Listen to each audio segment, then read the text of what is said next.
ఇప్పుడు మనం ఏం చేస్తామంటే నాగర్ కర్నూలు దిక్కు పోదాం. ఆడ ఒక ఇల్లు ఉన్నది. ఆ ఇంట్లో పాము వచ్చింది. పాము ఇంట్లోకి పాము తేవన్నున్నదా? ఇక గజ్జే కదా.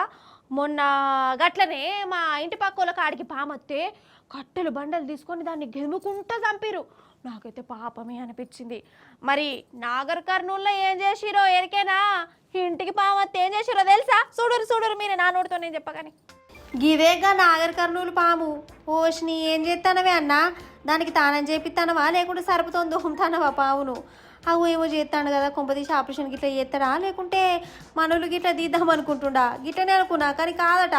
దానికి వైద్యం చేస్తాడు. ఈ పాము ఉండే కాడు ఉండక ఊరింటికి పోయింది. మరి దాన్ని కొట్టిరో లేకుంటే అదేంట్లైనా నిరకమైందో మనకు తెలియదు, కానీ దెబ్బలు బాగా తాకినాయి.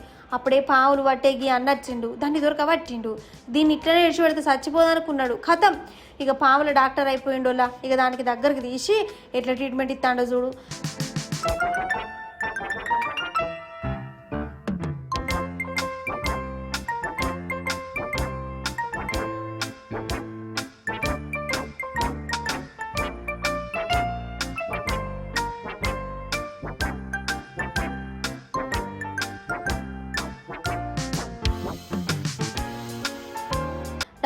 డాక్టర్ సార్ అసలు పాముకి ఏమైంది?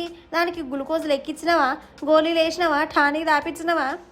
దానికి స్కిన్ మీద లాసిరేటెడ్ వూండ్ అయ్యింది. అంటే మన సీకు కానీ బైండింగ్ వైర్ కానీ గుచ్చుకోవడం వల్ల దాని చర్మం అంతా చీలుకుపోవడం జరిగింది. దానికి మనం సరైన చికిత్స చేయబడింది. యాంటీసెప్టిక్ డ్రెస్సింగ్ చేసేసి ట్రీట్మెంట్ చేయడం జరిగింది. మొత్తానికి ఇంట్లోకి వచ్చి మనుషులను ఘాటు పెడదామని చూసిన పామును వీళ్ళు కాపాడి మళ్ళీ జంగలకు సాగదోలీరు. ఏమే పాము, నిన్ను కాపాడినందుకన్నా కుక్క లెక్క విశ్వాసంగా ఉండు. మళ్ళీ మనుషులు లెక్క చేసిన మేలు మర్చిపోయి మరల పడేవా ఇంత.